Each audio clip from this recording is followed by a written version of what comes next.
káàbọ̀ sórí ìkànnì ohun tó ń ṣẹlẹ̀ níbi tá a ti láǹfààní láti máa sọ ìròyìn tó jẹ́ ojúlówó gẹ́gẹ́ bí ẹ̀yin náà ti ṣe mọ̀ wípé a ò ní sọ ohun tí kìí ṣe òtítọ́ lórí ìkànnì yìí. Ẹ bá mi subscribe, ẹ bá mi like, ẹ comment, ẹ bá mi pín káàkiri, ẹ wá nǹkan fìdílé kí ẹ wo fídíò yìí.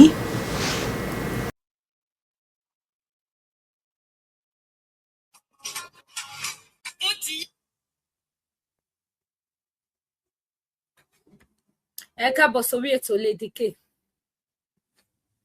Ẹ káàbọ̀ mo kí gbogbo ẹ̀yin màmá bàbá tẹ́ ti darapọ̀ mọ́ mi. Ẹ káàbọ̀ o. Ságbólé kábíyèsí o. Gbogbo fashion ẹ jẹ́ ń gbé yín rìnrìn àjò. Lady K clothing ẹ káàbọ̀ sílùú Canada. Lady K clothing ẹ jájọ dé. Fẹ̀yìn aláfẹ́ ọ̀tọ̀kù lúùlù. Tẹ́ ẹ gbọ́ fashion tó lòde lọ́kùnrin àti lóbìnrin. Tẹ́ ẹ bá fẹ́ raṣọ tó jẹ́ ojúlówó tí kì í ṣe gbàǹtú ọ̀yọ́. Àwọn aṣọ tọkùnrin tóbìnrin lọ́lọ́kan òjọ̀kan tó bẹ̀bẹ̀ bruscala. Lady K clothing ní kẹ́ ẹ kàn sí. Lady K clothing ń bẹ ní Amazon ní Canada. Níbẹ̀ ni wọ́n wà tí wọ́n ti ń taṣọ tó jẹ́ ojúlówó. Bákan náà tẹ́ ẹ bá fẹ́ ra gold, jewelry, fẹ́yìn obìnrin àti bẹ́ẹ̀ bẹ́ẹ̀ lọ. Ẹ má wulẹ̀ yà síbi kankan mọ́. Lady K clothing ní kẹ́ ẹ kàn sí. Bákan náà ni wọ́n tún deliver all over the world. Orílẹ̀-èdè tó bá wù kẹ́ wà. Lọ́gán ni wọ́n máa gbọ́jà yín dọ́dọ̀ yín. Amẹ́ríkà, London, Dubai àti bẹ́ẹ̀ bẹ́ẹ̀ lọ. Fún àlàyé lẹ́kùnrẹ́rẹ́ tàbí tẹ́ ẹ bá fẹ́ bá wọn sọ̀rọ̀, ẹ lè kàn sí wọn lórí àwọn ẹ̀rọ ayélujára. Lórí Facebook, Lady K Ìfẹ́olúwa Show. Lórí TikTok, Lady K International. Lórí YouTube, Lady K News Carrier tàbí Lady K Ìfẹ́olúwa Show bákan náà. Ẹ tún lè pè wọ́n lórí WhatsApp tàbí kẹ́ ẹ fún wọn ní text message 09153603347. Ẹ tún gbọ́ lẹ́ẹ̀kan sí 09153603347. Ẹ̀yin tẹ́ ẹ mẹ́nu ẹ mú yàsọ́tún ẹ mú yàsọ́sì. Lady K clothing ní Canada ní kẹ́ ẹ kàn sí lónìí. Aṣọ tó jójú lówó ń bẹ lọ́dọ̀ wọn ẹ gbà bẹ́ẹ̀. Ẹ káàbọ̀ sórí ètò akú weekend o. Mo kí gbogbo ẹ̀yin mọ́mì mi, ẹ̀yin dádì mi Ọládàpọ̀ Moshood. Ẹ káàbọ̀ sórí ètò. First person to comment yìí ni mo kọ́ rí. Ẹ̀yin tí TikTok, mo kí gbogbo yín náà. Ẹ káàbọ̀ sórí ètò. Ẹ jẹ́ sún kí ni ẹ má bàa kí láti ilé máa yọjú báyìí. Kò lè dé bí mò ń charge. Okay. Olórí Àṣàkẹ́, ẹ káàbọ̀ sórí ètò. Mọ́mí Abíọ́dún, ẹ káàbọ̀ sórí ètò. Aláàjì àgbà, ẹ káàbọ̀ sórí ètò. Àwọn orúkọ tí mo rí ni mo kí o. Gbogbo ẹ̀yin ti Facebook, YouTube, mo kí gbogbo yín náà. A kú weekend. Ta ni incoming Àwùjalẹ̀? Wàsíù Àyìndé ni. Our incoming Àwùjalẹ̀. Ẹ bá mi pín wọ́n gbòòrò ayé. Àwùjalẹ̀ tọ̀tẹ̀ yìí Wàsíù Àyìndé ni. Ó ti mọ́yè yìí jẹ́ náà ìwọ náà. Ìwọ pápá ìwọ náà. Ìwọ pápá ìwọ náà. Afọkọ́gbàrú ìwọ náà. Ó ti mọ́yè yìí jẹ́ náà ìwọ náà. Ọlọ́run kú iṣẹ́ ànábì kúrò wò. Mo kí gbogbo ẹ̀yin tẹ́ ẹ̀ṣẹ̀ tún wọlé bọ̀ wá. Ẹ káàbọ̀ sórí ètò Lady K Ìfẹ́olúwa, the baby of Odùduwà nation. Bákan náà dẹ̀ tún lè pè mí ní Lady K African Store, gbogbo lówó store. Mo wà ní ìlú Canada ní 76 Wentworth Street, Hamilton downtown. Ibẹ̀ ni store mi wà fún gbogbo nǹkan tí ẹ bá ti fẹ́ rà. Ìbàjẹ́ oúnjẹ ilẹ̀ wa, ìbàjẹ́ aṣọ ni, ìbàjẹ́ cream ní àwọn body cream tẹ́ máa fi tún skin yín ṣe, tẹ́ máa fi glow, tó máa fún yín ní whitening àti bẹ́ẹ̀ bẹ́ẹ̀ lọ. Gbogbo dark spots yín, gbogbo skin rashes tẹ́ ní, gbogbo skin patches, gbogbo anti-ages yín, gbogbo face burn yín, gbogbo kí ló tún ti máa ń pè blemish, gbogbo ẹ̀ pátápátá. Àwọn cream tẹ́ lè lò láti fi kí ẹ gbogbo ẹ̀ tẹ́ máa fi kí ẹ tó máa tán. Ó wà níbí báyẹn mọ̀ bọ̀ wá sọ́dọ̀ Lady K Ìfẹ́olúwa. Bákan náà tó bá sì jẹ́ àwọn ẹ̀ṣọ́ náà lẹ bá tún fẹ́, kò sí rí ẹ̀ṣọ́ tẹ́ fẹ́, ìbàjẹ́ set, ìbàjẹ́ earring nìkan, ìbàjẹ́ pendant, ìbàjẹ́ ring ọwọ́ àti bẹ́ẹ̀ bẹ́ẹ̀ lọ. Gbogbo ẹ̀ ló wà ní Lady K African Store. Tá bá tún wá sọ̀rọ̀ nípa àgbo jẹ̀dí àti aleko, àgúnmu manpower jẹ́ bí idán tó máa jẹ́ kẹ́ lè tàtẹ̀kọ́lẹ̀, tó máa jẹ́ kẹ́ pé lọ́lá. Gbogbo ẹ̀ wà níbí báyẹn mọ̀ bọ̀ wá.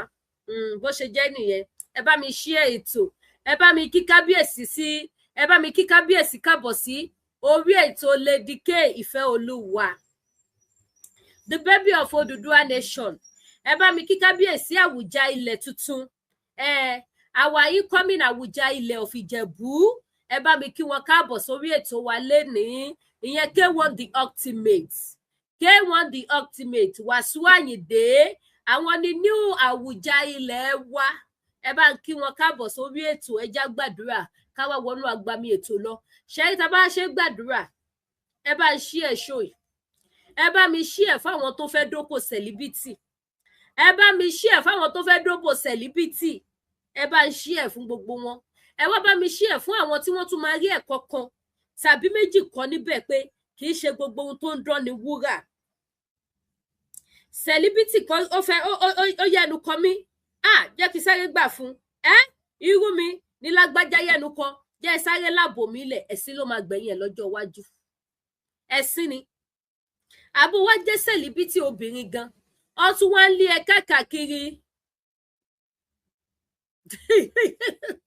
Daddy mi ni whenever I hear Lady K I always remember that night alẹ́ mélòó gbàgbé ẹ ṣé mo dúpẹ́ ọjọ́ ńlá lọ́jọ́ yẹn so ìwọ tó tún wá jẹ́ celebrity obìnrin tí àwọn bàbá láyé kan wá lọ ń gborí wa tó rò bóyá ó ti pé lọ́lá ó ní nǹkan ṣe ọmọ òbú ẹ sàárà nẹ sàárà gidi ló bú ẹ anyways ẹ bá wa ṣí ètò yìí thank you so much thank you ẹ já sáré gbàdúrà àdúrà ló ń gba agbára kọ́ àwa ò ní nǹkan kan ń bìbà ju àdúrà lọ bó ṣe jẹ́ nìyẹn ní orúkọ Jésù honey is washing okay kábíyèsí ti wà lórí ètò pẹ̀lú wa ẹ káàbọ̀ kábíyèsí o ẹ bá mi ṣe kábíyèsí fún Wasiu Ayinde the new Awùjalẹ̀ kábíyèsí o ọlọ́wọ́ àbí wọ́n wo ètò wa ẹ bá ń kí wọn káàbọ̀ sórí ètò ẹ bá ń ṣí ẹ̀ náà ẹ já gbàdúrà ní orúkọ Jésù ní orúkọ Jésù ní orúkọ ńlá ti Jésù Ọlọ́run bàbá ọmọ ẹ̀mí mímọ́ mo gbé yín ga mo ṣe yín lọ́ba mo sọ wípé ẹ ṣé mo dúpẹ́ fún àǹfààní àtòrí ọ̀fẹ́ èyí tẹ́ tún yọ̀ǹda fún wa lénìí láti fi rí ọjọ́ ìní ayérayé ẹ mà ṣe o ìjìnlẹ̀ nínú ìjìnlẹ̀ ẹ ṣé mo lọ nínú ètò títẹ ní Olúwa máa bá mi lọ ojúkójú kó má ṣe wò mí etíkétí kó má ṣe gbọ́ mi ẹ gba gbogbo ògo kí gbogbo ògo kó jẹ́ títí yín Jésù Olúwa wa mi hàn mí lórúkọ Jésù ó yẹ bá wa ṣí ẹ kábíyèsí ti wà ń bí ó ní kábíyèsí ti wà pẹ̀lú wa ń bí kábíyèsí ti ń wò wá àwa new Awùjalẹ̀ mo kí gbogbo ẹ̀yin tẹ́ tuntun ti dé náà ẹ bá mi kí kábíyèsí kábọ̀ sórí ètò títè yẹn rí pé tó special gan a ti ṣètò àwọn lọ́balọ́ba tó jọ mẹ́ta ètò àwọn lọ́balọ́ba dẹ̀ kún ọwọ́ mi àmọ́ àwọn lọ́balọ́ba tó lọ jẹ́ mo ń wo bí mo ṣe máa ṣe ètò wọn yẹn tí mi ò ní ṣe èèyàn kan òun ni ò jẹ́ ìṣètò lọ́balọ́ba lẹ́nu ọjọ́ mẹ́ta ẹ rí pé mo sinmi ètò àwọn lọ́balọ́ba kì í ṣe pé kò sí ilẹ̀ ó wà nílẹ̀ ó gbé rìpọ́tì àwọn kábíyèsí yẹn wà but mo wò ó pé jẹ́ ṣe get the post so ó tójọ́ mẹ́ta ta ti ṣètò àwọn kábíyèsí lórí ìkànnì Lady K gbẹ̀yìn so lẹ́ni báyìí sìn ètò kábíyèsí la fẹ́ ṣe àwa new Awùjalẹ̀ K1 the ultimate òdòbòdòbò òdòyàdọ́mọ ẹkùn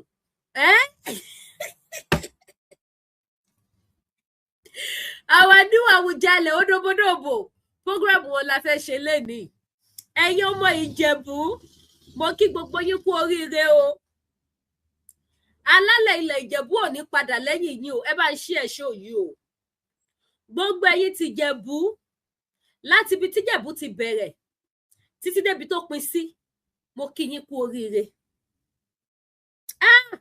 ẹ gbọ́ àní mo kí ẹ̀yin ti Jẹ̀bú kú oríire sẹ́ ẹ kú oríire oríire yá wá bá yín kalẹ̀ alálẹ̀ ò ní padà lẹ́yìn yín gbogbo ẹ̀yin wá fi ọba jẹ ilẹ̀ Ìjẹ̀bú tí ẹ bá wọn jẹjẹkújẹ tí ẹ bá wọn mumukumu tí ẹ bá wọn gbèsè yín ìkà tí ẹ ṣe níṣe wípé lọ́wọ́ tí mo wà kò sówó lọ́wọ́ mi mo wá jàjà ríyàn kan tó máa jàjà gbé gbẹ̀mù Àrẹ̀mú gbẹ̀mù ultimate tó máa gbé wá fún mi máa tẹ́rí sí o n tó bá gbà la máa fún gbogbo ẹ̀yin afọbajẹ ìlú Ìjẹ̀bú tẹ́ dúró tán tẹ́ ṣolóòótọ́ tí ẹ fẹ́ kí ilẹ̀ Yorùbá kó bàjẹ́ nítorí tá a bá ń sọ nípa àwọn ilẹ̀ ibi tó lámìlaka ní ilẹ̀ Yorùbá Ìjẹ̀bú is one of the place tá a máa mention yes or no ní gbogbo ilẹ̀ Káàárọ̀ Oòjíire ilẹ̀ Ìjẹ̀bú ò kéré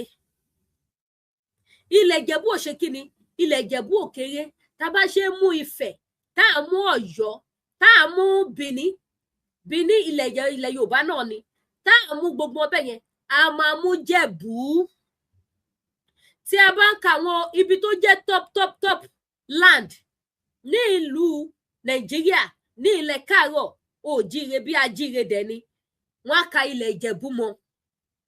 Mo wá kí gbogbo ẹ̀yin afọbajẹ tí ẹ lajú yín sílẹ̀ báyìí tí ẹ jẹ́ kí tàlùbọ̀ kókó wọ̀ tí ẹ lajú yín sílẹ̀ tí ẹ jẹ́ kí tàlùbọ̀ kó wọ̀ tí ẹ jẹ́ kí wọ́n bà ilẹ̀ Ìjẹ̀bú jẹ́ tí ẹ jẹ́ kí wọ́n fi dúdú kó fi gba funfun lọ́wọ́ yín.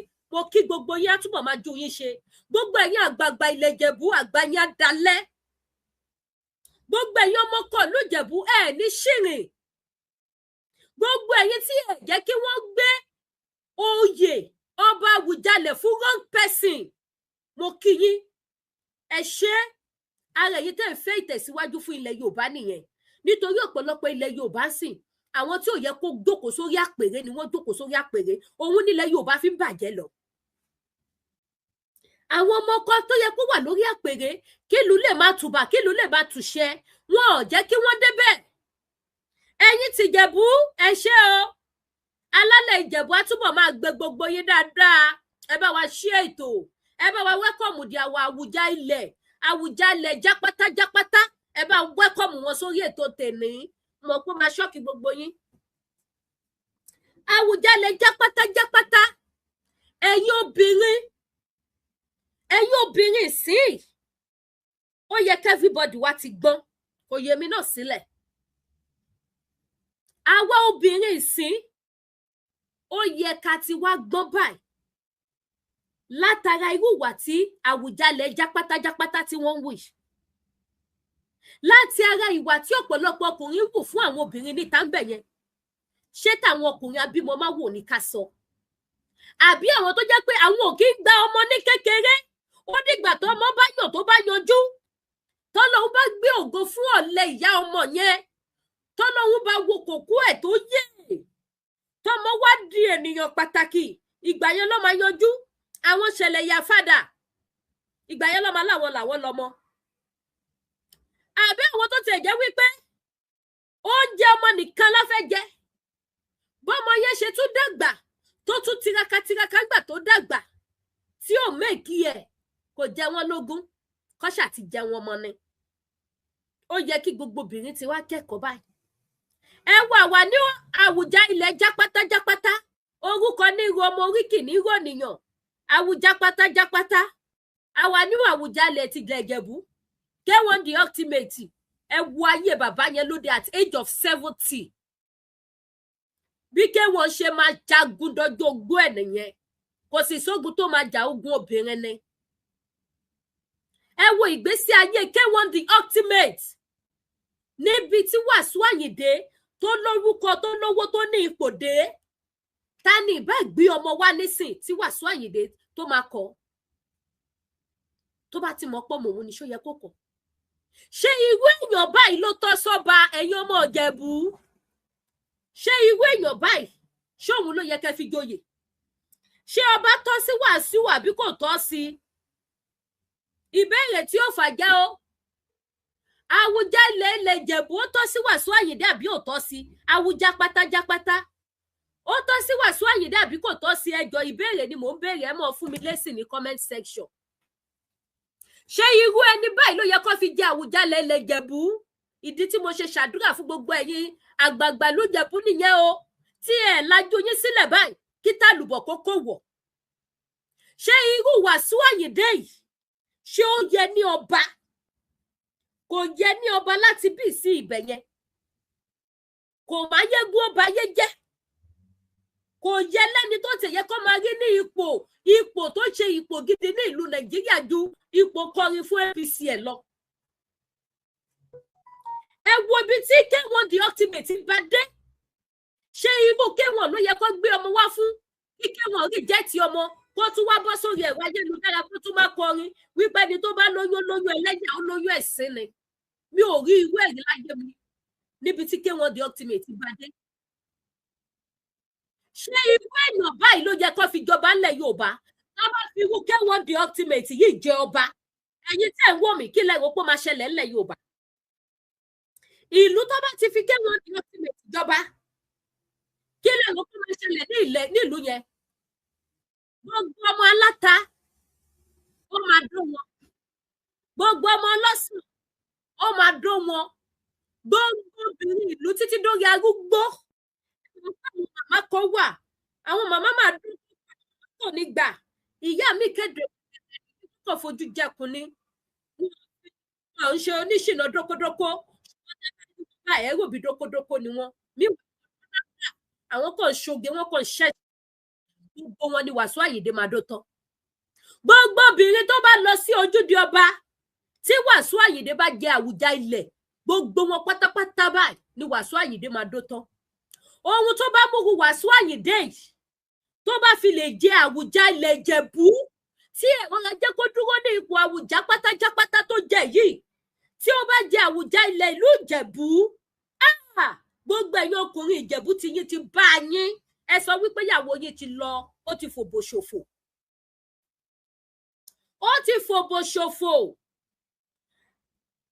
àwùjá ilẹ̀ ti kábíyèsí Wàsíù Àyìndé àwùjá pátájápátá ni pátá ní òmọjá yóò máa lu gbogbo wọn lẹ́pọ̀ lọ ní kura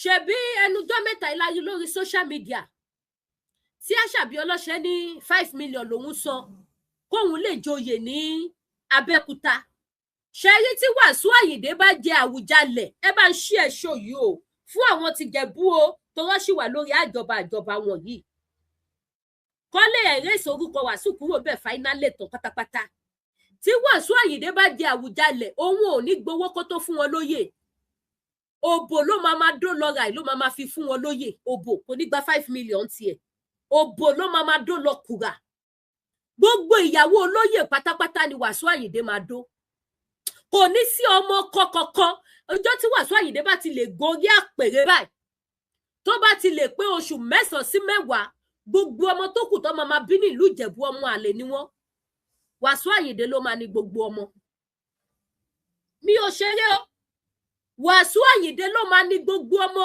ọjọ́ tí Wàsíù Àyìndé bá dé adé àwùjá ilẹ̀ tó pé oṣù 9 oṣù 10 gbogbo ọmọ tó bá ti ń bí láti oṣù 9 lọ báyìí ẹ ṣáà má ṣe mí ní ẹ má ṣe méjì kò sọmọ kọmọ nínú gbogbo ọmọ tó bá dẹ̀ ń bí ní Jẹ̀bú ọmọ àlè ló dẹ̀ kù because Wàsíù Àyìndé ló máa ṣiṣẹ́ ìyá wọn ẹ kàn máa rí wípé ẹni tí ò bímọ mọ́ láti bí àìmọye ọdún ẹ dédé gbọ́ pé wọ́n bímọ wá lábẹ́ ẹ̀rọ Ọlọ́run ìyá 60 years bímọ ń Jẹ̀bú Wàsíù ló fún lóyún o ìyá 50 years bímọ ń Jẹ̀bú Wàsíù ló fún lóyún o obìnrin tó ti wọ mọ́nópọ́ọ̀sì Wàsíù Àyìndé á do á fún lóyún ní Jẹ̀bú gbogbo àwọn ìyàwó àwọn ọba tó ti lọ Wàsíù Àyìndé á do gbogbo wọn á fún wọn lóyún nílùú Ìjẹ̀bú yẹn tó bá jẹ àwùjá ilẹ̀ ẹlẹ́rìn òkè mo ti gbọ́ ẹ jẹ́ kí Wàsíù Àyìndé jẹ àwùjá níbi tí máa jòkó sí náà nìyí tí máa sọ fún yín pé ṣé mi ò sọ fún yín pé kò sọ ọmọ ọkọ mọ́ nílùú Ìjẹ̀bú àwọn tó ti bí kí Wàsíù tó jẹ ọba àwọn nìkan ló máa jọmọ ọkọ gbogbo ọmọ tó máa kù tó máa bí ní Ìjẹ̀bú títí tó máa fi wàjà kí Wàsíù Àyìndé wọ 100 á dó wọn lóyún ní Ìjẹ̀bú tó bá jẹ àwùjá ilẹ̀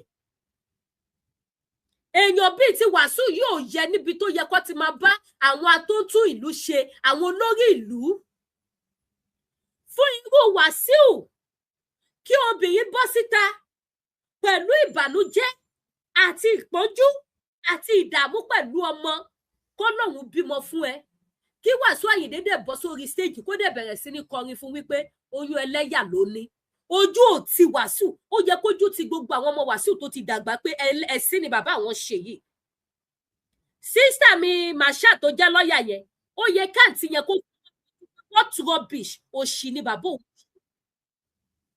ó yẹ káàntì yẹn bí a kò tẹ̀ tó mi lọ́jọ́ orí gan tí mò ń pè láti ó yẹ kó da owó bojú wípé òṣì ẹ̀sìn kúkú òun ni Wàsíù Àyìndé ń ṣe obìnrin tó mọ̀ wípé ìwọ mo fún lóyún ẹ lọ́wọ́ gbogbo àwọn tó gbọ́ síta wípé Wàsíù fún àwọn lóyún kò sí ẹni tí Wàsíù deny kò deny yìí pé òun ò fún wọn lóyún ẹ wá wo ohun tó máa padà sá lóyún ẹ̀sìn ni wọ́n ní lẹ́nu Wàsíù ṣé irú yẹn ló fẹ́ múlùú dùn ẹ̀yin tẹ́ fi jẹ máyégún ṣé irú yẹn lè mú ayégún àbó máa ba ayé jẹ́ ẹni tó ba yí àwọn obìnrin jẹ́ àwọn ọmọ tó bí fúngo ayé wọn ò ta sánsán kó tiẹ̀ má fẹ́ yà kó gbọmọ wọlé kó tún ayé àwọn ọmọ ṣé kò sàn ni kàkà bẹ́ẹ̀ ṣe ló mórin sẹ́nu olóyún ẹ̀sìn ni wọ́n ní lẹ́nu Wàsíù ẹ̀dẹ̀ pé irú yẹn ní máyégún ẹ wá ní irú yẹn ni kó wá jẹ àwùjá ilẹ̀ nílùú bo ẹ jẹ́ àjọ gbọ́ ọ̀rọ̀ látẹnu ọmọ Wàsíù ọmọ K1 the ultimate àwa incoming àwùjá pátájápátá ẹ jẹ́ àgbọ́rọ̀ látẹnu ọmọ wọn ká wá gbọ́ orin tí bàbá náà wá fi dá ọmọ ẹ̀ lóhùn ṣé bàbá rere lélẹ̀ èló ni Wàsíù fẹ́ fi build ọmọ yẹn tó máa fi ṣe yí láwùjọ ní ibi tí ọmọ yẹn bá dé Wàsíù Àyìndé ò lè ná 50 million lé lórí káwọn èèyàn tó mọ̀ pé yes ọmọ lélẹ̀ nínú gbogbo ọmọ tí Wàsíù Àyìndé tún wá bí I'm good I'm fine thank you ọmọ yẹn nìkan ló tún dàbí pé ó ń kọrin báyìí because ọmọ yẹn lòun máa ń kọ orin òun máa ń write orin òun morin kọ Wàsíù Àyìndé wá wò sùsùn ẹ sọ fún mi ta ló fẹ́ níṣòro ta ló fẹ́ ní family issue tó fẹ́ kó lọ bá àwọn ilé tó fẹ́ tò àbẹ́ mọ̀ pé iṣẹ́ orí adé ni wípé tí nǹkan bá ṣẹlẹ̀ kó kẹjọ wá sí palace kábíyèsí báyìí kásà báyìí káwòdì gbogbo ẹ̀ náà kọ́ lọ́lọ́pàá kábíyèsí ọkọ mi ṣe báyìí ó ṣe báyìí ó ṣe báyìí fún mi ó neglect mi àtàwọn ọmọ nǹkan ọkọ kábíyèsí dẹ́ pàṣẹ fọ́kọ pé wá ọjọ́ alẹ́ làwọn ọmọ ilé bó tilẹ̀ jẹ́ wípé Wàsíù ò retí nǹkan kan tó fẹ́ jẹ lọ́wọ́ ọmọ kankan lọ́jọ́ alẹ́ that is why tí ò ṣe bìkítà Ọlọ́run ti gbé sí ipò ẹ̀yin tẹ́ bá lọ sọ pé Ọlọ́run ló máa dá fún Wàsíù wàláhì Ọlọ́run kankan ò lè dá nǹkan kan fojú wípé kó kú kó lọ jóná lọ but wípé ẹ̀rọ pọ́ sì máa ráre láyé ẹ̀ lórí irọ́ kò lè ráre ìyà owó ò lè jẹ́ mọ́ tó máa fi kú so irú àwọn èyí sìn yìí ọ̀rọ̀ Wàsíù Àyìndé ti kúrò ní à ń ṣépè fún pé Ọlọ́run ló máa bí Ọlọ́run ló máa dá fún wàláhì kò sí nǹkan kan tọ́lọ́run fẹ́ bí ju wípé duplex ẹ̀ Ọlọ́run ti bá kọ sílẹ̀ kó máa lọ nù náà ní tààràtàrà ìyẹn ò dẹ̀ lè ṣojú wa kò lè ṣojú èmi àti yín àákọ̀ tún fi wọ́n á tún fi orin ayọ̀ wọ́n á tún fi sìn lọ níwọ̀n nímọ̀ pé nuná ló lọ ẹ jẹ́ agbọ́rọ̀ látẹnu ọmọ Wàsíù ẹ wá gbọ́ bàbá tó ń ṣẹ̀sìn tó lọ lóyún ẹ̀sìn pálapàla ìlú apàlà okay.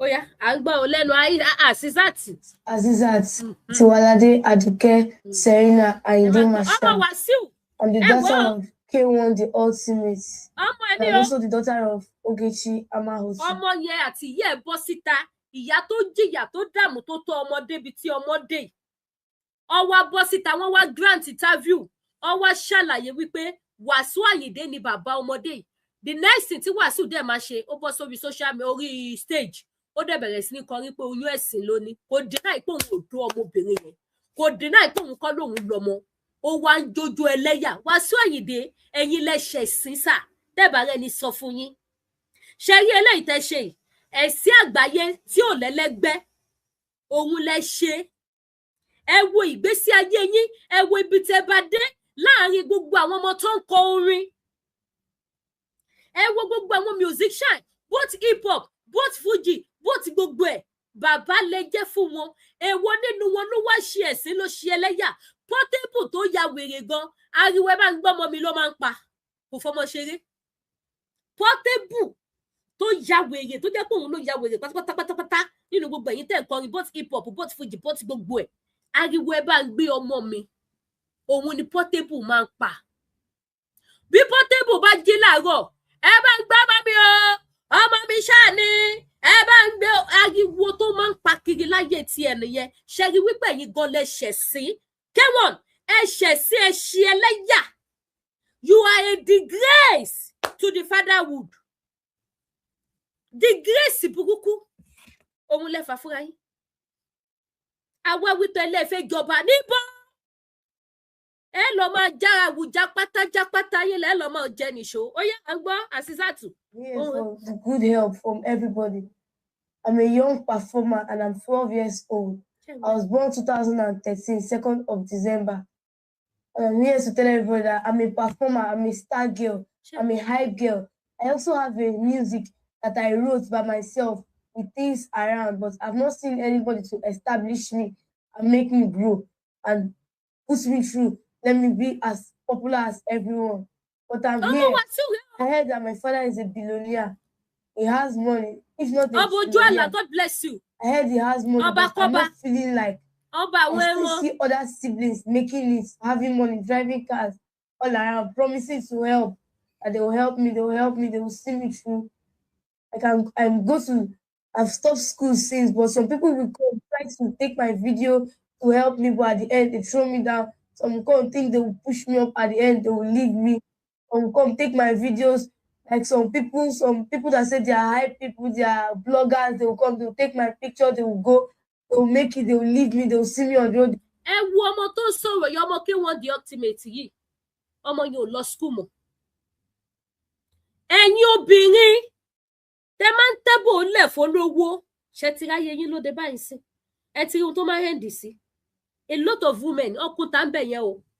Tó bá máa sọ wípé ẹni tó bímọ jù nínú gbogbo àwọn kọrinkọrin yẹn àfàìmọ̀ ni kó má jẹ́ Wàsíù ló máa padà mú. Wọ́n á gbé King Sunny Adé sẹ́gbẹ̀ẹ́. Wọ́n á gbé wọn sẹ́gbẹ̀ẹ́ níbi tó ń lọ yìí. Obìnrin tó bímọ fún Wàsíù Ọlọ́run nìkan ló mọye wọn. Shame fẹ́yìn obìnrin tẹ́ máa rí gbajúmọ̀ tẹ́ máa sáré tẹ́bò lẹ̀ fún wọn. Shame on you too. Shame on you too. That is why táwọn èèyàn fi máa ń bú mi. Shame on you. Ẹ ti rí bàbá olówó kan tó bá ti dà fowó flash yín, ẹ ti làbọ́lẹ̀. Ibi ni máa kú sí at the end of the day wá níkú ẹ wá ṣèṣin ẹ̀ṣẹ̀ lẹ́yà gbẹ̀yìn ni. Ẹ ṣèṣin ẹ̀ṣẹ̀ lẹ́yà ni. Same thing celebrity obìnrin tó bá ti jàrí bàbá olówó kan maybe businessman kan tó ti blow owó fún òun náà bá gbàgbé ibi tó lọ́hún ti gbé sí. Gẹ́gẹ́ bí gbajúmọ̀ abásáyé gbogbo olẹ̀ at the end of the day òun náà máa padà useless ni.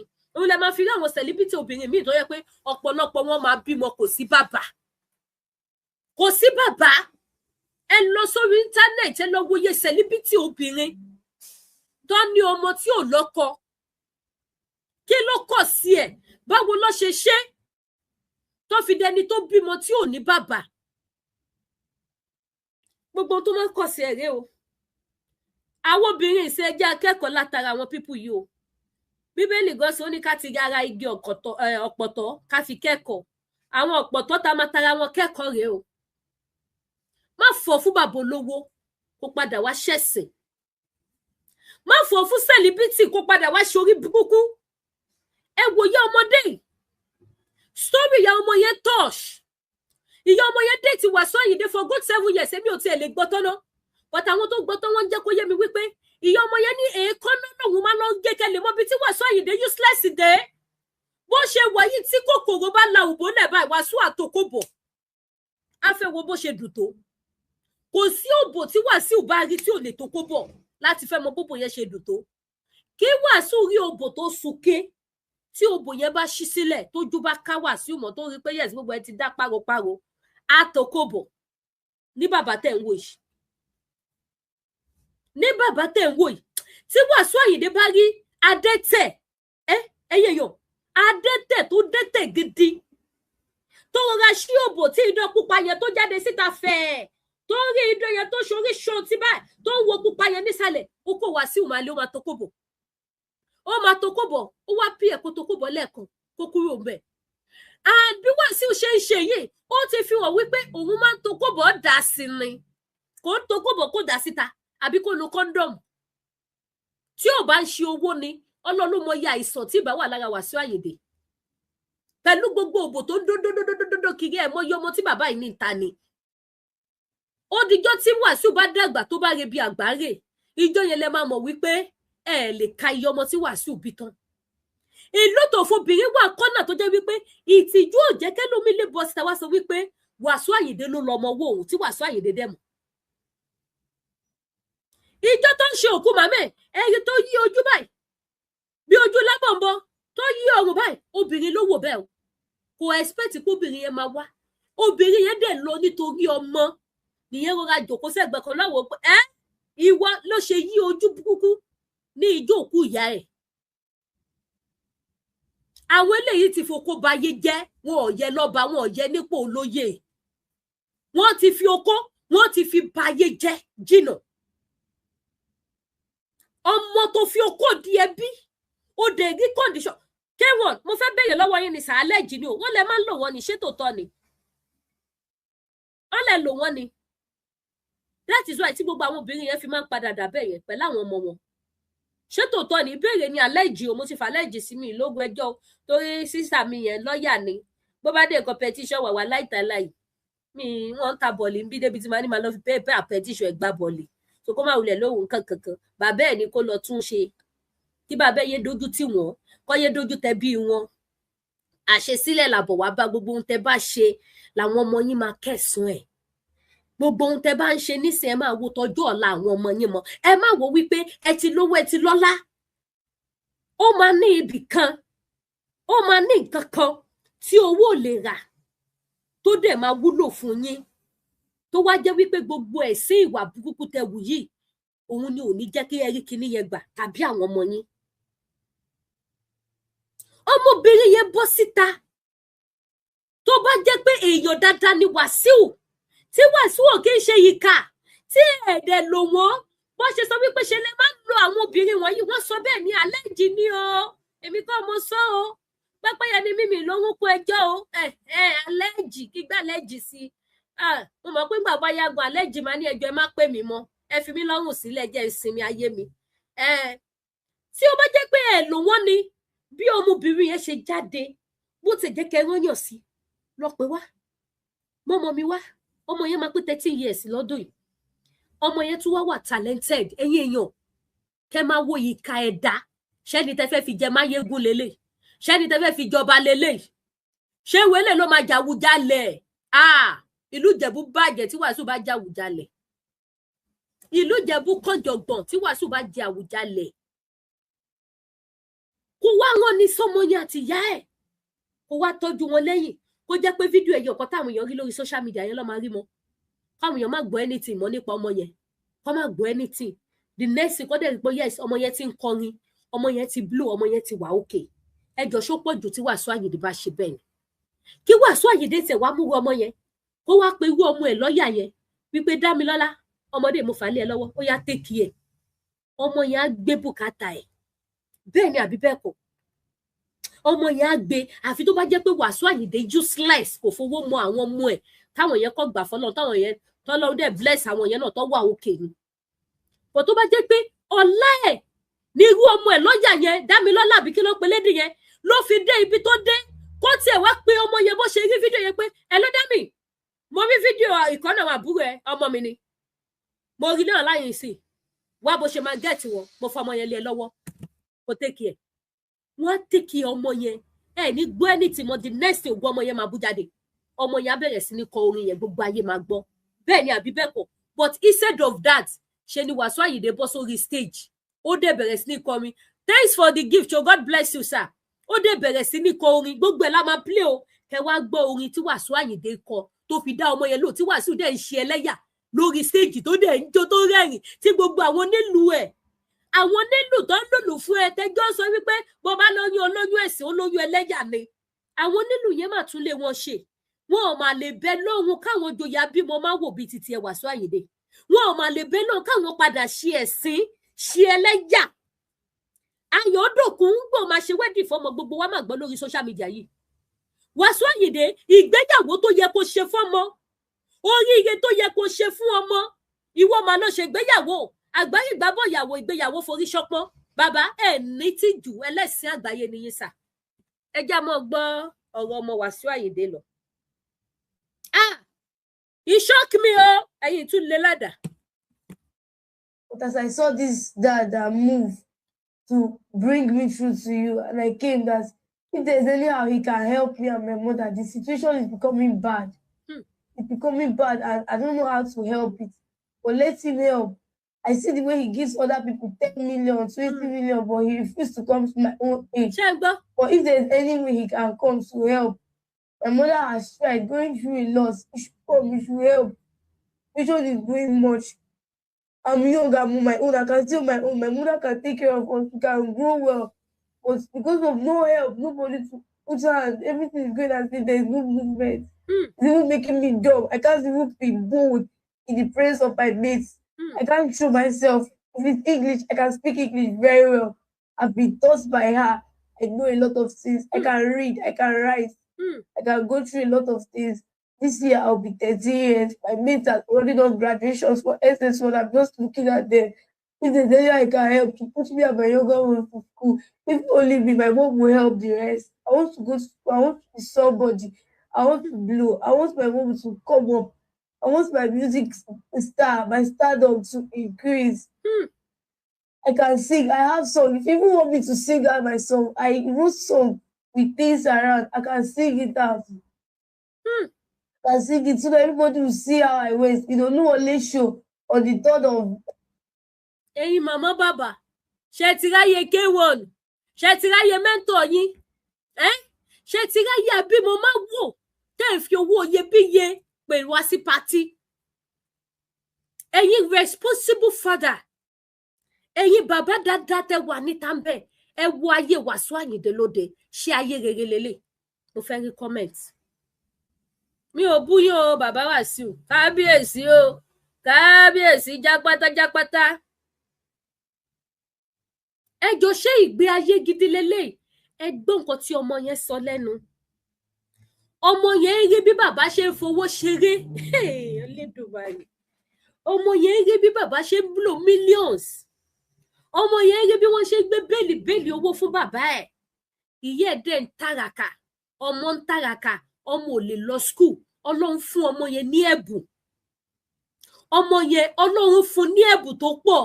Kábíyèsí ibo, kábíyèsí pátá ni, àwùjá pátájápátá, òun ló padà jẹ.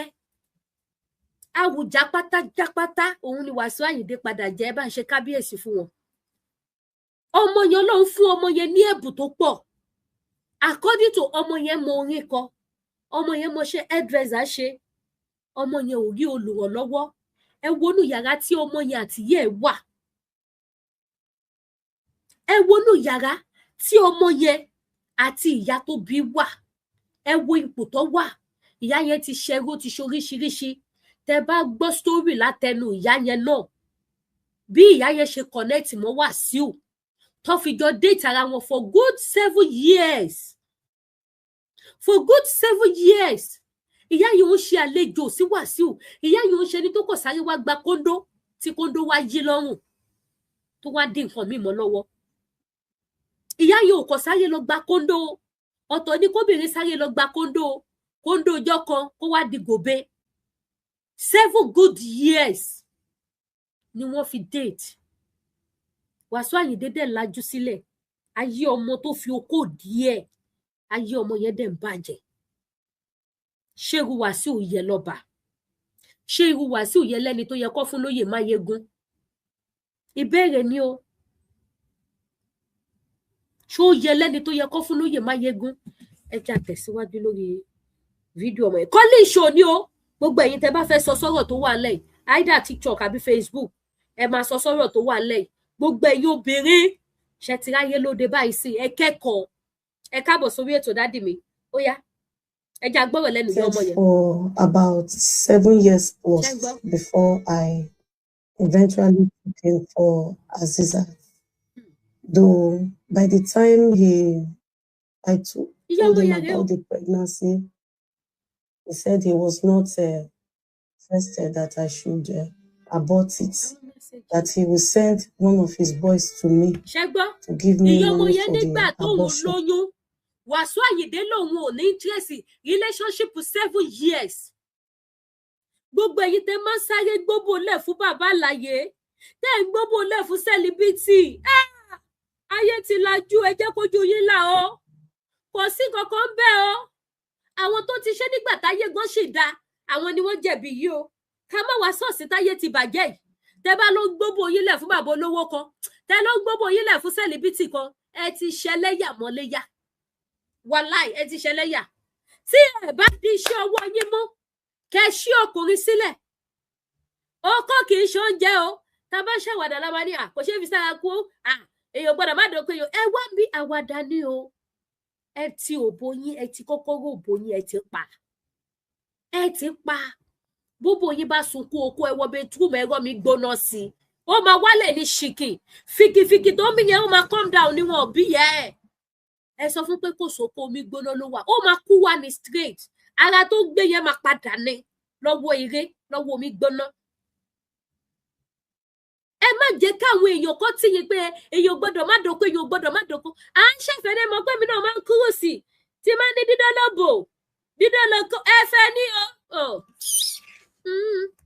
Ayé ti bàjẹ́ kọjá ti gbà yẹn o àwọn tó jẹ́ pé ńgbà títí wọn ayé sì dá díẹ̀ ẹ̀wọ̀n tó padà wá ń fèsì wọ́n padà wá ń ṣẹlẹ́yà ni o wọ́n padà ń sunkún wọ́n regret ẹ ni o ká má wá sọ́ọ̀sì táyé tiẹ̀ tí wọ́n bàjẹ́ finally ẹ máa gbọ́ ọmọ kan débẹ̀ mo máàkì rẹ́gísítà ni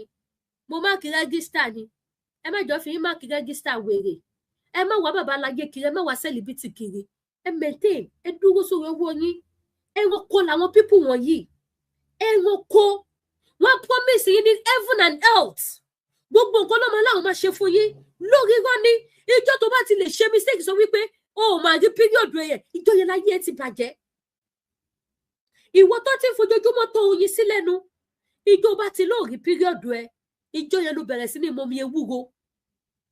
omi ewúro tó bá ráàánú gbà ló máa wà láyé tó máa fi padà di adùn tó bá ráàánú gbà ìkorò yẹn ló máa bá kú.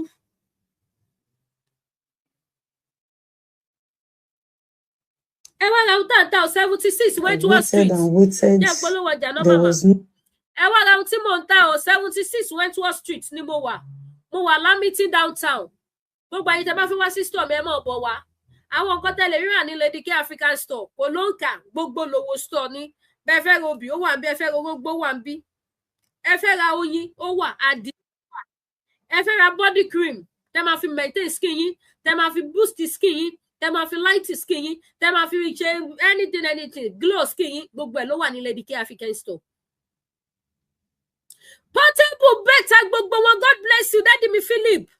Portable is number 1 when we are talking about celebrity tí ò fọmọ ṣeré celebrity tó ṣe máa tẹ́ òbò lẹ̀ fún ọmọ ìyá ọmọ ló ń jẹ́ ó kàn ní òbò ẹlẹ̀ fún Portable ọmọ yẹn.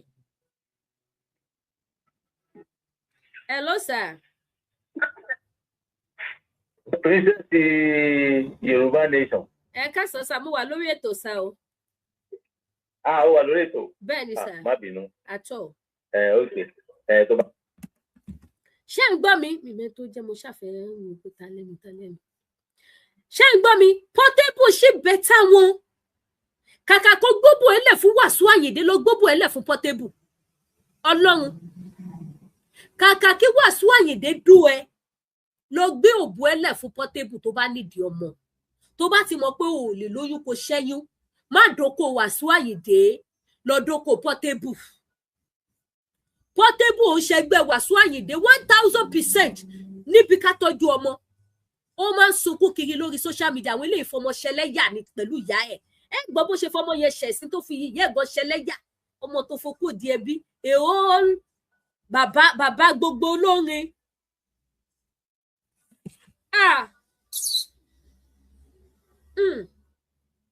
yeah, à ń gbọ́. Said for about 7 years plus before eventually took care Thanks for the star. Oh, God bless you. Daddy me feeling. Though by the time I told him about the pregnancy, he said he was not interested that I should abort it, that he will send one of his boys to me to give me money for the abortion. I waited and waited. There was no response. I now went to Hosanna Lab at Century Bus Stop. But I want you to tell me the truth. And like the Bible said, when you say the truth shall set you free. Madam, are you sure that Alhaji Wasiu Ayinde Marshal is the father of this daughter? Yes, he is. Good. Yes. According to your story, you said you met Alhaji Wasiu Ayinde Marshal through the job you are doing. Yes. You work for him. I'm a nail technician and a hairstylist. That was what I was doing. Because I used to be Wasiu's pedicurist. That was how he came to me to come and do his pedicure to my shop before I started rendering home services in his house. So when the girl was a year plus, I now decided to go to. Àwọn tó ṣe pedicure manicure iṣẹ́ tí ọmọ yẹn ṣe nìyẹn o. Tí Wasiu Ayinde àwùjá pátájápátá kábíyèsí o tí wọ́n máa ń lọ sí ṣọ́ọ̀bù ẹ̀ lọ ṣe medicure ẹsẹ̀ wọn kẹ́ máa wáyé lóde kó tó wá di pé wọ́n ní kí woman yẹn wá máa ṣe home service fún wọn. Home service lọ́mọbìnrin yẹn ṣe títí tí Wasiu Ayinde fi gba pátá nídìí ẹ̀. Tẹ́ni ẹlẹ́ni náà dẹ̀ wò pé kí ló bàdí ń bẹ̀ kó lówó yẹnu kọ̀yàn kéèyàn fẹ́ kò sẹ́ṣẹ̀ ń bẹ̀ ẹ̀yin sísítà mi ẹ̀yin mọ́mì mi ayé àtijọ́ ni kò sẹ́ṣẹ̀ ń bẹ̀ kódà ẹ̀ṣẹ̀ gan wà ń bẹ̀ láyé àtijọ́ òun ló padà ń dẹ̀sìn ẹ o. Ẹ̀ṣẹ̀ tẹ́rọ pé kò sí ń bẹ̀ láyé àtijọ́ òun ló wá di ẹ̀sìn ìsìn yìí o. Ẹ̀yin nowadays àwa nowadays kò yọ Lady K náà sílẹ̀ ẹ ṣáyìn àìsí yín o. Kàkà kẹ́ gbogbo yín lẹ̀ fún àwọn èèyàn bá ẹ lọ gbélẹ̀ fún Portable. I keep on repeating it o. Ẹ lọ dó Portable àbáyín tọ́jú ọmọ asanwó school a kò máa fẹ̀yìn náà ṣẹlẹ́yà díẹ̀díẹ̀ ni tẹ́bà ti fọwọ́ síbi tọ́wọ́ ń gbé pẹ̀lú ẹ̀ ẹ mọ̀ ṣẹ̀sìn awóró díẹ̀díẹ̀ ṣùgbọ́n atọ́jú ọmọ yóò ní ṣẹ̀sìn ọmọ yóò ní ṣẹlẹ́yà.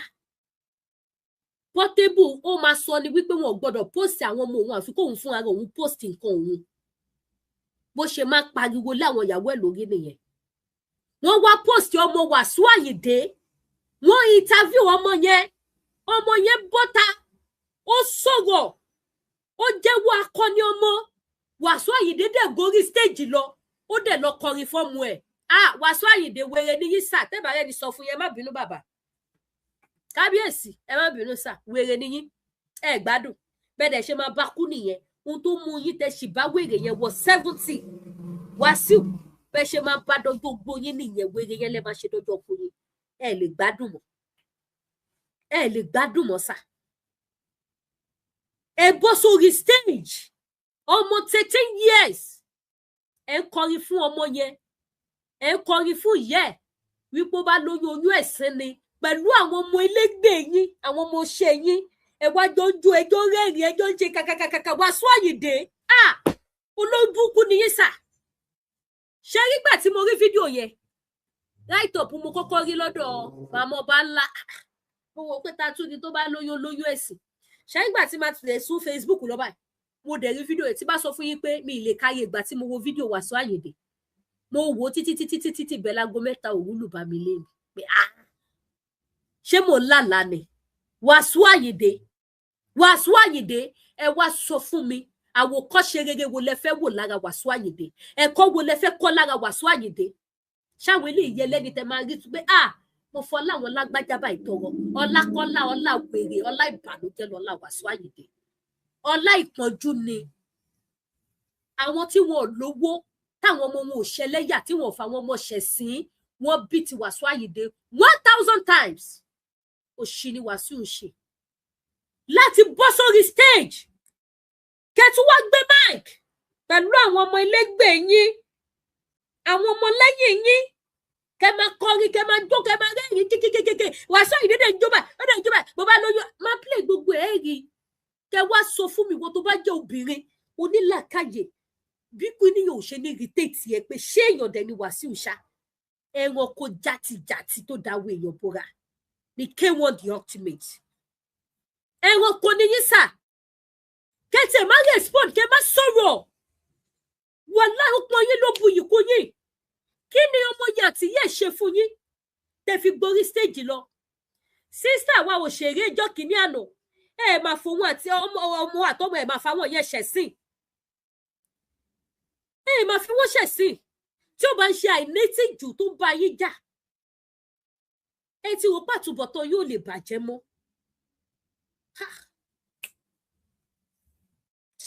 ẹ jẹ́ máa gbọ́ ìyá ọmọdé lọ ó yá. Agbabiaka, then he was still alive. When I went to his palace, he allowed us in. We came, we saw him and narrated my story. when I narrated my story, then I called Wasiu on the phone. Wasiu now lied against me that, but I went to meet his mother during that period. From there, when the mother saw us, he looked at this baby and she started shedding tears.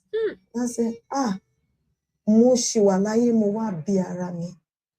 Because the girl, that was when I knew, because it was the first time I was seeing the mother. That's Wasiu Ayinde's mother.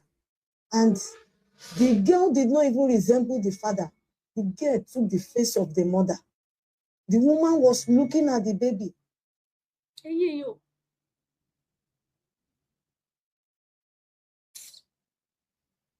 Ẹ gbọ́ láyé tí woman yẹn ṣe fídíò yẹn gùn, but àwọn short one tí mo ní ìdínbẹ̀ mo gbé wá. Nígbà tí woman yẹn lọ káàkiri, woman yẹn lọ sọ́dọ̀ ọba kan tó jẹ́ ọ̀rẹ́ fún Wasiu, that is Agbabiaka. Wọ́n pe Wasiu parọ́ mọ́ woman yẹn bẹ̀. Woman yẹn gbéra, ó gba ọ̀dọ̀ ya Wasiu lọ́kọ́ lọ bá wa fọ̀run kẹ́ màmá. Ó dá mi lójú pé tó bá jẹ́ pé màmá yẹn ṣì wà láyé ni, ó ṣeé ṣe ká má gbọ́ kíní lórí social media. Tí màmá yẹn bá wà láyé, ó ṣeé ṣe ká má gbọ́ story lórí social media. Ó lóun gba ọ̀dọ̀ màmá yẹn lọ, àtẹ bá dẹ̀ wojú ọmọ yẹn pẹ̀lú màmá Wasiu Ayinde, ẹ̀rọ bí ṣe nìyá yẹn ṣe báyìí, ló pọ̀ ọmọ yẹn sílẹ̀. Woman yẹn ní màmá Wasiu Ayinde sunkún wípé òun wà láyé lòun bíra òun sílẹ̀ báyìí. Wasiu Ayinde kò dẹ̀ ṣe kíni, kò torí ẹ̀ kó gba ọmọ yẹn. Kẹ́ máa wo ayé lóde ẹ̀yin èèyàn. Ẹ jẹ́ sáré play orin tí Wasiu Ayinde kọ fún wọn. Ká wá ṣe kíni, ẹ̀yin tẹ́ bá fẹ́ pè wọlé. Ẹ̀yin tẹ́ bá ní ìmọ̀ràn tẹ́ lè bá mi gba àwọn obìnrin ẹgbẹ́ mi. Ẹ bá mi advice àwọn obìnrin. Òun làwọn èèyàn kọ sí comment section fún mi pé she really resemble Alaja, which is mama. Kọ́lọ́ fọ́. Àwọn tó bá ti rí fídíò yẹn, ẹ máa rò bí màmá yẹn ṣe báyìí ni màmá yẹn pọ̀ ọmọ yẹn sílẹ̀. Wasiu Ayinde ò dé deny pé kì í ṣọmọ òun. Kí ló dé Wasiu Ayinde? Kì í ṣe irú yín ló yẹ ká bá níbi irú nǹkan báyìí. Ṣé a lot of people fẹ́ sọ̀rọ̀ nínú lórí fídíò yìí láti bí ọjọ́ mẹ́ta tó ti ń jalè. Ṣùgbọ́n orin tí Wasiu Ayinde wà kọ yẹn ló wá trigger àwọn obìnrin pé so Wasiu Ayinde lè bọ́ sórí stage. Ọba yẹn jẹ́ tó fi jẹ máyégún. Kó dẹ̀ máa kọrin fún irú ọmọ yẹn àti ìyá ẹ̀ wípé oyún ẹ̀sìn ló ní. Ẹ jẹ́ á gbọ́ orin Wasiu. Ẹ bá wa tẹ love like. Ẹ jẹ́ á gbọ́ ká ṣe gbogbo ẹ̀ ní kéékèèké kí fi program mi máa gbòjò. Ó yá, bàbá olóyún. Ìpinnu sí wá.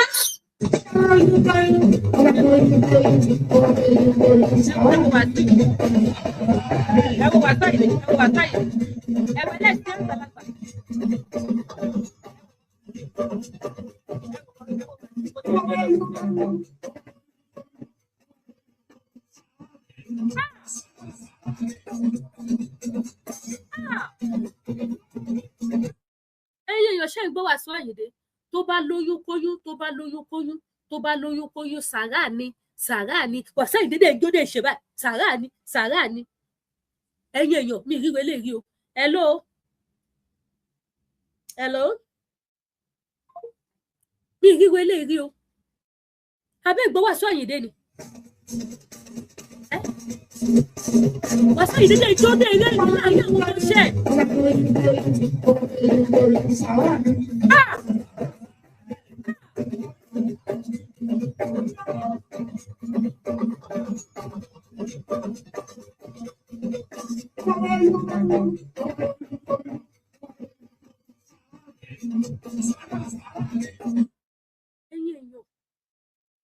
Ṣé èèyàn lélẹ́yìí? Ṣé irú ẹni tó fẹ́ jẹ ọba lélẹ́yìí? Ṣé irú ẹni tí oyè tọ́ sí lélẹ́yìí? Ẹ̀yin èèyàn, ṣé irú Wasiu Ayinde yìí ọba tọ́ sí? Irú Wasiu Ayinde, woman should learn. Stop following those people. God bless you. Ta ló kọ kíní yẹn síbẹ̀ náà? Mọ́mí mi Adérónkẹ́, mi ò ní wá yín tí. That is what I'm trying to tell my people here. We need to learn. These people are useless. Where anyone? Stop following celebrity. Celebrity tó máa fi ṣe lẹ́yà. Tó máa fi ṣe lẹ́yà. Ẹ wo orí burúkú. Hello ma. Ẹ jẹ́ n parí program máa pè yín ma. Okay, no problem. Ẹ ṣé ma. Ẹ̀yin èèyàn ẹ gbà mí. Ṣé kò rí téèpì yín kò bí yín nínú bẹ́ẹ̀ ṣe ń gbọ́ orí yẹn ni?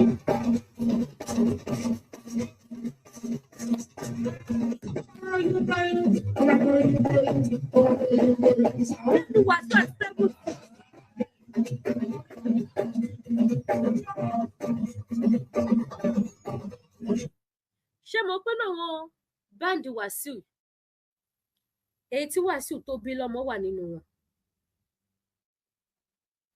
Bẹ́ẹ̀ ni àbí bẹ́ẹ̀ kọ́?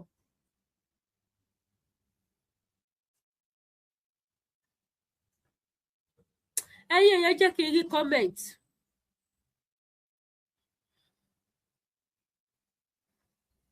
Àwọn èèyàn kò sọ pé do you know some women are still willing to marry this man? Báyìí o ha! Àwọn obìnrin tó bá sì fẹ́ Wàsíù Àyìndé olórí burúkú ni wọ́n.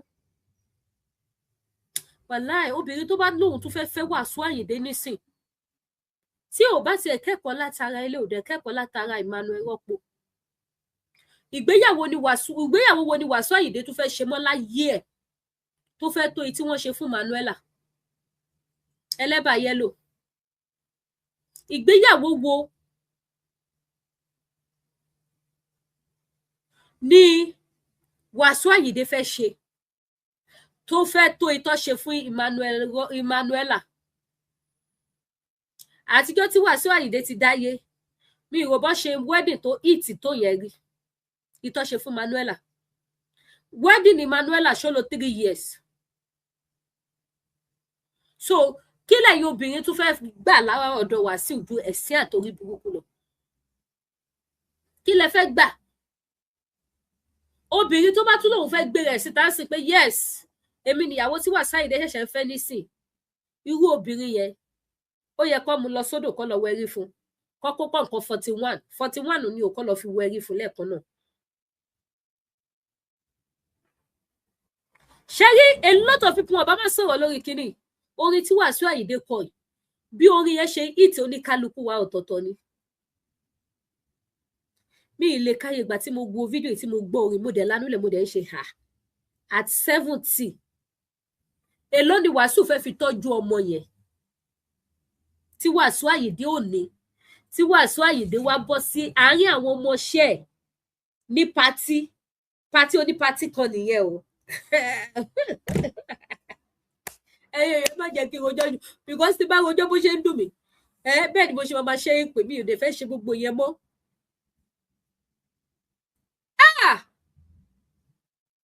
Wàsíù Àyìndé wá bọ́ sí pátí onípátí níbi tó kù bàbá sí kó ti wá forí dá wọn lára yá.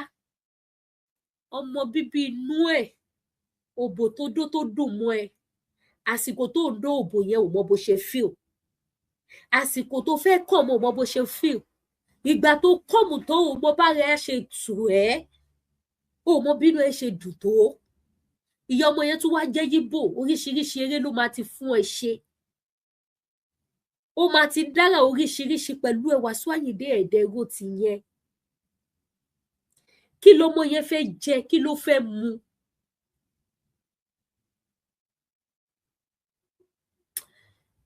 Ọmọ tó tún kéré sí ọmọ wọn lọ́ọ̀yà yẹn ì tó kéré sí bóyá ì tó tẹ̀lé tí Wàsíù Àyìndé bá pe ìyẹn pé wá àbúrò ẹ̀kọ́ ni mo rí lórí social media sí, she's your blood, go and take care of her. Ọmọ yẹn á tọ́jú ẹ̀ àfi tó bá jẹ́ wípé Wàsíù kò gbé orúkọ lórí ayé àwọn ọmọ ẹ̀yìn òṣùwọ̀n wọn jẹun kánú nìkan ló kù.